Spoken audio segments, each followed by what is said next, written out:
Hello, and welcome to Chabot News for November 11th, 2020. My name is Taryn, and today's news will be talking about Joe Biden winning the election and the latest about COVID-19. In entertainment news, Eva will talk about actor Richard Sheriff and his wife, Sheila Kelly. All that and more coming up on Chabot News.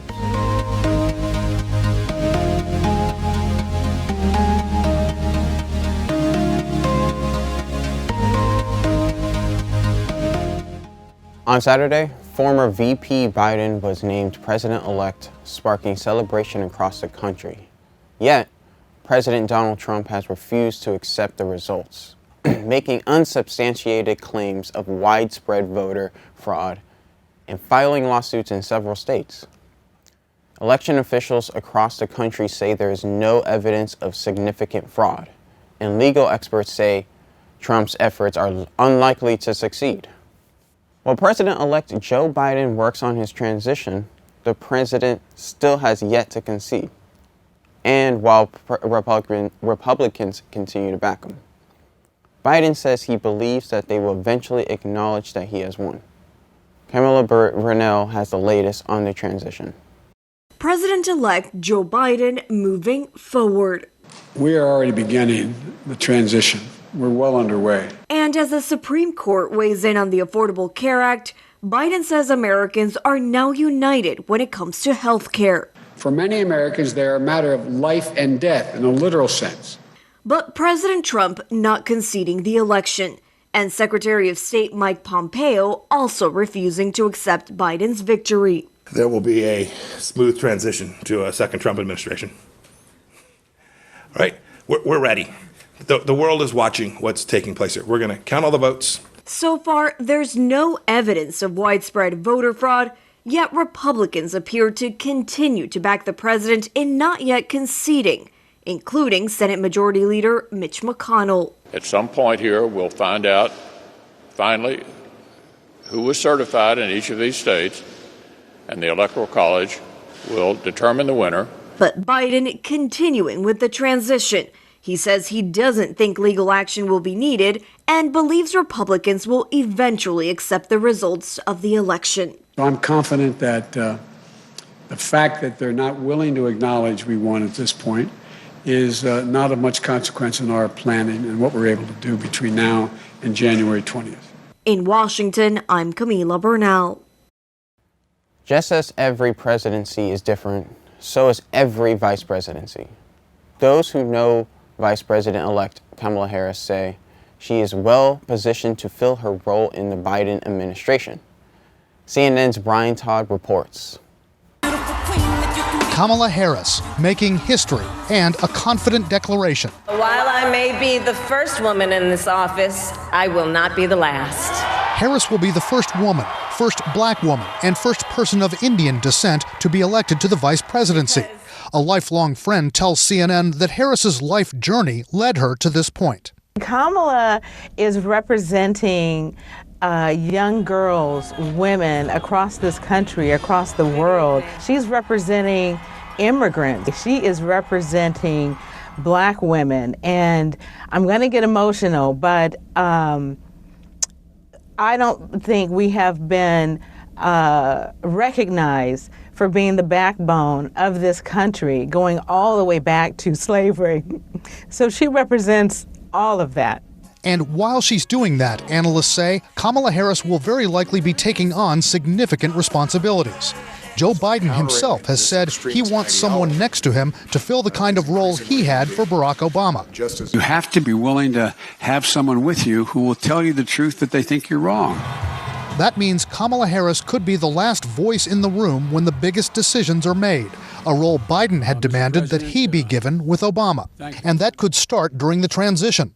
Given her experience as California's Attorney General and as a high-profile U.S. Senator, analysts believe she could have a strong voice in the selections of the U.S. Attorney General and cabinet positions. I definitely think that Harris will be the one in Biden's ear, letting him know who she thinks will be perfect for those roles. I mean, Harris was going to be working with all of these cabinet members in tandem along with Biden. Harris's experience on the Senate Intelligence and Judiciary Committees, observers say, could be something Joe Biden leans on. Maybe helping pick a future Supreme Court nominee if Democrats win control of the Senate and there is a Supreme Court vacancy. Maybe she will be, in some ways, like Vice President Biden was in the Obama administration, sort of almost a second Secretary of State going abroad. But analysts believe Kamala Harris could also be a uniquely positioned leader for this extraordinary period, that she's the person in the next administration who can take the point on issues of racial justice and helping Joe Biden navigate through the next potentially devastating months of the coronavirus surge. That means coronavirus pandemic mitigation efforts. Perhaps she'd be using that to communicate to Black and brown communities, two places that she has focused heavily on as senator. Analysts tell us that in addition to being Joe Biden's bridge to those minority communities in America, that it's also likely that he'll count on Kamala Harris at age 56 to be his bridge to younger Americans. And that will also help position her for the office that she might seek after the Biden administration. Brian Todd, CNN, Washington. They expect Harris to play a significant role.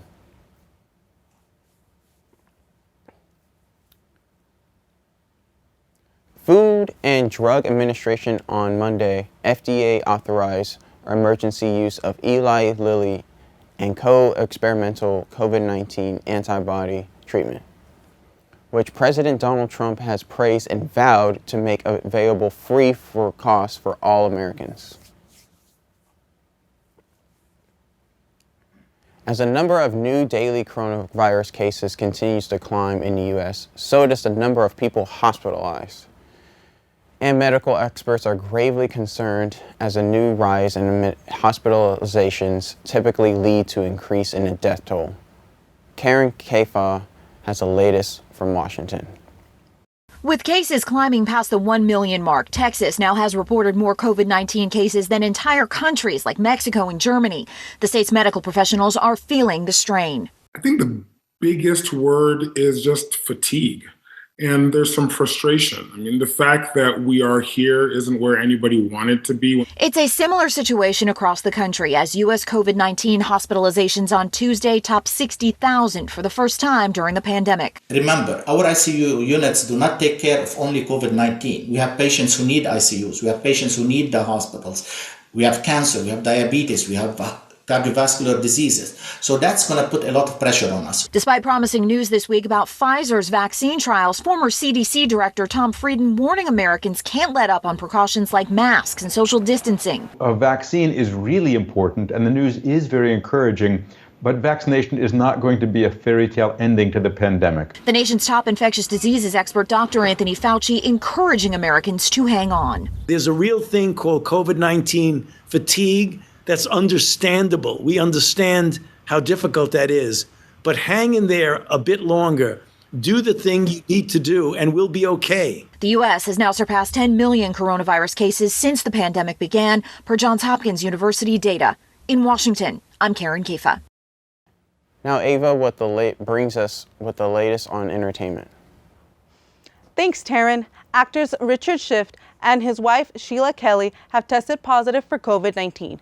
Schiff, known for his roles in The West Wing and The Good Doctor, shared their diagnosis on Twitter Wednesday.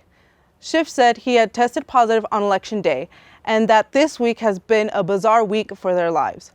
Kelley, who also stars on The Good Doctor, said that they are both in isolation in their home in Vancouver, British Columbia. Talking about the virus, she said, quote, "1 minute you feel almost fine and the next you can't catch your breath." Kelley also urged people to social distance and to be safe. Private movie showings are apparently coming soon to an AMC theater near you. AMC launched a private theater rental program Tuesday. Under the program, customers can rent out a showing of any AMC 600 screening rooms nationwide. The starting price for a showing is around $99 for as many as 20 people. For new movies, the price jumps to $149. AMC says its customers can book private showings on its website or its movie mobile app. That's all for entertainment news this week. Back to you, Taryn, for more news. Thanks, Ava. In other celebrity news, a new Miss USA has been crowned. Miss Mississippi USA Asia branch received the coveted title during a competition at Elvis Presley's Graceland in Memphis Monday. The 22-year-old was the first African American to be named Miss Mississippi. The contest was originally slated for spring, but was postponed due to the pandemic. Beyonce is partnering with Peloton. The singer signed a multi-year deal with the at-home fitness company to create a series of themed workouts. The exercise will vary from cycling to running to yoga and even meditation. Beyonce revealed that she's been a Peloton member for several years. She said she's excited to partner with a company that helps people to be their best versions of themselves in an innovative and an adaptable way. It's an important collaboration for Peloton at a crucial time. Peloton's popularity and sales skyrocketed through the pandemic, but investors are concerned a coronavirus vaccine could persuade people to return to the gym and ditch their at-home workouts. The first Beyonce curated class, a 30-minute cycling workout, is now live on its app. In 2010, Evan Kadira and Jill Poyamo launched the first ever Senior Sisig food truck. Senior Sisig is a food truck that features burritos and tacos with a Filipino fusion. 10 years after their launch, founders Kadira and Poyamo launched a Senior Sisig food truck with a vegan spinoff. Senior Sisig is located on 7001 Valencia Street in San Francisco, and it offers the same dishes as the original menu, but with a 100% plant-based. Senior Sisig Vegano is only open on the weekends, but Kadira and Poyamo plan on having a food truck open 7 days a week. Now to Armando with the latest in sports news. The New Orleans Saints had a statement win in Week 9 of the NFL season. New Orleans came away with the dominating 38-3 win over Tom Brady and the Tampa Bay Buccaneers in a key NFC South matchup on Sunday Night Football. Drew Brees had a vintage performance against the Buccaneers. He finished 26 for 32 with 222 passing yards and 4 touchdown passes. Each of his 4 touchdown passes went to different receivers. The Saints improved to a 6-2 on the year, while Tampa Bay dropped to 6-3. New Orleans is now in total control of the division after sweeping the Bucs this season. Who dat? Golfer John Ram was participating in a warm-up round for the Masters at Augusta National on Tuesday. In each of his last 7 events on the PGA Tour, Ram finished in the top 25, and he had 2 wins at the Memorial Tournament and the BMW Championship. Now back to you, Taryn. Thanks, Armando. Earlier this fall, Ryan Jean, a North Texas 5th grader, collected and donated hundreds of toys to the hospitalized children through his toy drive called Race to 500. Now he's starting another campaign. Race to 100,000 Meals is a food drive started by Jean to help others. Jean's goal with the Race to 100,000 Meals is to donate 100,000 meals to those in need by Thanksgiving. Each meal will come in a brown paper bag with a handwritten note of kindness. Jean wants them to know that they're loved. For more information about how you can help Orion Jean, please visit racetokindness.com. That's all for Chabot News this week, and thanks to all the students and staff in the Mass Communication Department here at Chabot College for making this production possible. You can watch us anytime online at youtube.com/Chabot TV. Stay tuned to KCTH Channel 27 for more Chabot TV.